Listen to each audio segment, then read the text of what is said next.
अरे साला खाना बीतला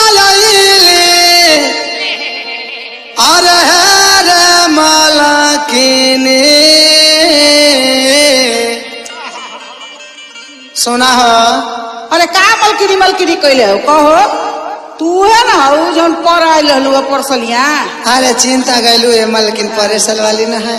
अच्छा तो आई गल बाटू बैठा बैठा दाना पानी करावत तनी बोला का बात बा। दाना पानी मत कर हमार बात सुना। बोला अरे साला खाना बीतला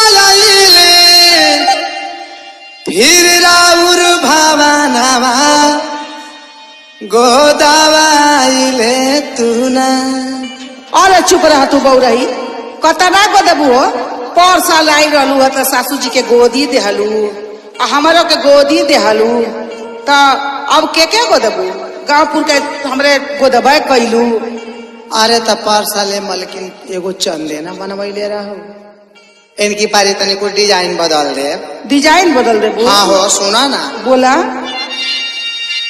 अरे साला खाना बीतला फिर राउर भावनावा गोदावाइले तू ना। अच्छा गोदावाइले तू ना। अरे जाऊ के नाम के गोदाना गोदावाइले तू ना।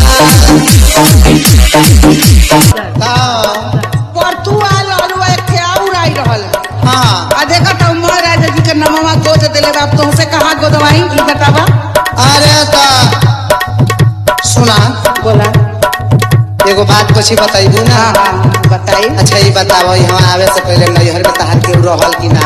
झूठ मत बोली हम। देखो फालतू बात तो बतिये हम। अरे बतावा ना एगो राज वाली बात। लाज लगत है अगले बगले के सुन लई त हमार तो गइल न कुल। अच्छा कोई नहीं सुनी हमार बतिया सुना जन पूछा तनी बतावा ना नैहर में तहार कोई हम जानत है तू सात घर का भवरा हऊ हमरा से पूछ के गई मैं गांव में जाके हल। अरे तब पर भतार को गोदवाउलू चोरी से यार को गोदवाला सुना हमार बात। बोला दूसरी बेरा आइल बानी एही रे मोहाला आहू नवा की गो देखाती करदानी हाला।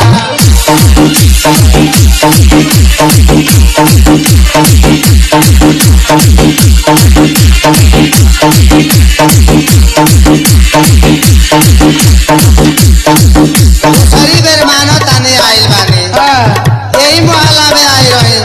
लेकिन तोहर जो भरोसा नहीं के ना जौन बतिया हम कहत यार वाली ढेर जना लोग कमवा करवैले बा हमारा से।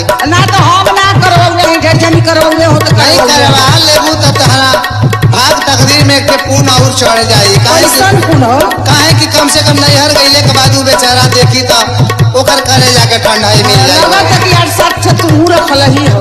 सुना रानी हमार बात तानी सुना। बोला दूसरी बेरा आइल बानी एही रे मोहाला आहू नवा की गो देखाती करतानी हाला। अच्छा एक बात और सुन ला। बोला जग बोली को दलाला बोले का भइल हो। सुना हमार बात सुना तारू ना। हां हां हाला मत कर। जग बोली को दलाला बोले छूटला निशानावा गोदवाइले तू ना गोदवाइले तू ना। अगल मुख्य नाम के गोदाना गोदवाइले तू ना।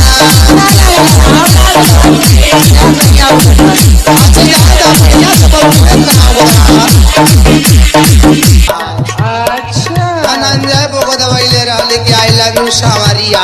अच्छा ये बतावा हाँ। और मुसाफिर वो बदौले रहने की पति परमेश्वर होता है। हाँ। और रात दिन तो देखिला लेके झड़ुए दौड़ौले रहल। अरे भाई दौड़ावे ली तो अंतरात्मा से नाना दौड़ावे। ई कौन परमेश्वर हो। हाँ वैसे ही आजकल का मॉडर्न जुग का परमेश्वर हुआ सही बोल। अच्छा विशालो बोगो दवाइले रही लालो गो 3600 संतोषो को आ जाइयो गो अल्लाह को सवा पता खुद खुद के गोदवावे। अरे तो हटावा पर गदवौले कि खुद खुद कहीं औरो को दवा ले लो। वो दवाइला बहुत जागो लोग को दवाइला सब दूसरा का जान के का करबू। लेकिन हमार खूबी तने सुनो हम का तना कारीगर हई। हां तो देख कहीं में लगत सुनो ना। बोला काढ़िला दी जाई न सुघर सुइया घुमाई के फोटो के चीज देखाइबो हाथ को बनाई के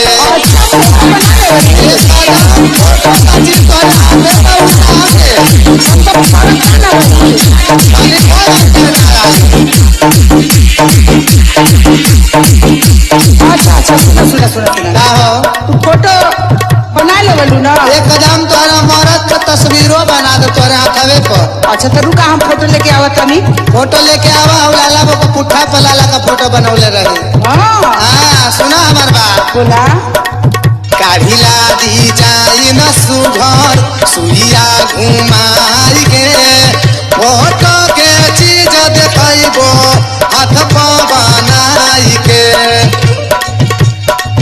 खंड देवा के दुलही काका काका हमारा बुझी कहो सुना बोला खंड देवा के दुलहीन मिलल बयानवा को दवाई ले तू ना उ लोग बयाना दे देले बा पर साल के भाई तू सुपर स्टार बनना वाली ना हो। तारा का बुझाता पर साल ले गहकी असो ज्यादा हो गइल बाने सो तब वो देखत है सुषमा छोड़ भल हो। सुना बोला खंड देवा के दुलहीन मिलल बयानवा को दवाई ले तू ना को दवाई ले तू ना आ राजाऊ के नाम के जोदानवा को दवाई ले तू ना